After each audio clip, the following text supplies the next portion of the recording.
It's HB90 week, and I know a lot of you are busy planning your next quarter. A few months ago, I showed you how I set up my HB90 goals in Notion. Back then, I was also still using Post-its and a desktop Kanban board. But as time went by, it started to feel a little bit ridiculous to use both. I knew I had to settle on one or the other. For me, Notion was the clear winner, for many obvious reasons, but also because of the modifications I made to my Notion dashboard to help me better track my days and my progress. Modifications that I'm going to share with you in this video.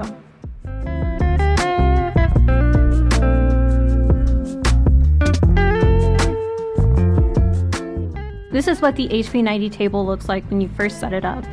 This is probably what you have if you're following everything Sarah did in her video. Goal, project, task, status, date, and quarter. Sarah also has a notes section in her setup, which I might add eventually because I think it would be nice to have for some of the writing tasks. But for the purposes of this video, I decided to leave it off because I'm about to show you all the extra columns I added. Let's take it one column at a time. First, I've added an energy required column. It's a multi-select column with 3 options: low, medium, and high. During her course, Sarah mentions having a list of tasks that you can do on days when, for some reason or other, your energy and focus isn't quite as high. I think that is such an important thing to have for writers in particular. The publishing industry can take a lot out of you, especially if you're going the traditional route. But honestly, I think any human who is at all even vaguely aware of local and world events is going to have days when they're not performing at their best. I love having a go-to list for those days. I try to assign an energy level to each of my tasks, and then every week I filter this section under my calendar in my main dashboard to show only low energy tasks from this week. And that makes it easy to see which things I can still accomplish when I'm not feeling like doing the harder things. On a related note, also inspired by one of Sarah's lessons, another fun tool I've added to deal with those days is a fill the well section, and this is just a sidebar next to the calendar. It's a toggle list full of things I can do when I'm having a particularly rough day and need to recharge and remind myself not to take things too seriously. I put a little quote here to inspire me, and then just a bunch of ideas for things I could do.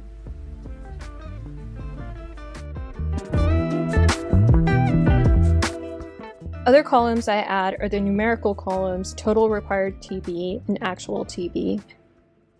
If you're at all familiar with HB90, you know that it's based on a system of task blocks, where each block represents 30 minutes.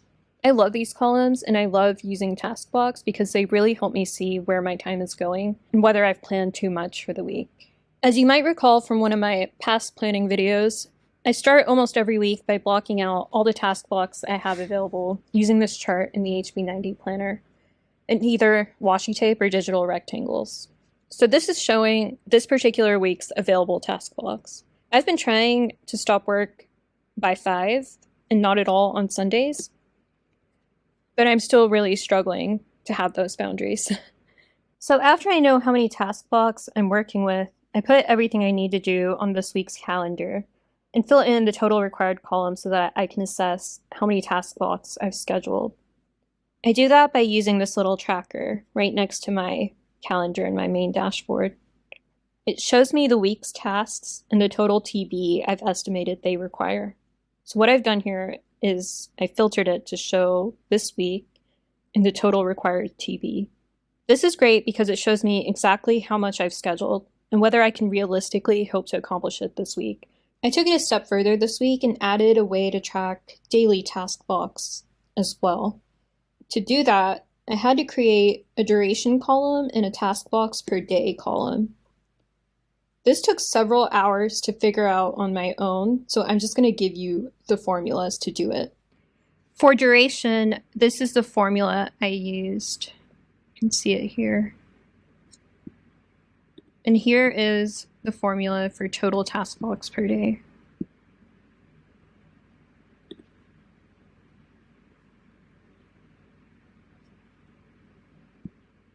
Notion formulas can be really tricky, and I'm actually not entirely done yet. Let me explain.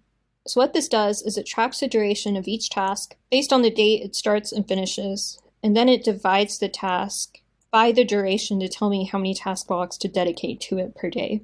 For example, I'd be spending 2 task blocks per day on a task that requires 8 and takes 4 days. So when I'm looking at a day like Tuesday, for example, it works great. It tells me exactly how many task blocks I've scheduled for the day. But ideally, it would also tell me 2 for Wednesday, Thursday, and Friday, because it stretches across these 4 days. However, it seems to only want to tell me task blocks on the first day the task is scheduled. And so unless I move the task's start date, it will not account for those additional task blocks.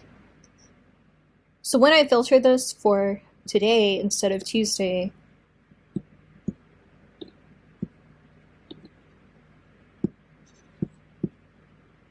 it doesn't do that. It only gives me the task that starts today, which is really frustrating. If you know a solution to this problem, I am all ears. I seriously spent several very frustrating hours on it earlier this week, and I'm actually kind of hoping one of you has a solution. But in the meantime, the way I'm handling it is by making use of my daily planner, which I still write in every day, and just moving anything I don't finish over to the next day to make it count for the next day's numbers. It's super annoying, but at least it lets me account for it when I'm looking at the next day's numbers. Finally, I add one more toggle list, an actual TB tracker. I filter this to show tasks that have been completed from this week and using the actual TB column to keep track of how many task blocks each task actually takes for future planning, but also so that I have a way to assess each day and each week and potentially reward myself in some way when I exceed my expectations. I hope you gained something from this somewhat unhinged video. Thanks so much for watching. Good luck with your planning, HB90 or otherwise, and I'll see you next week.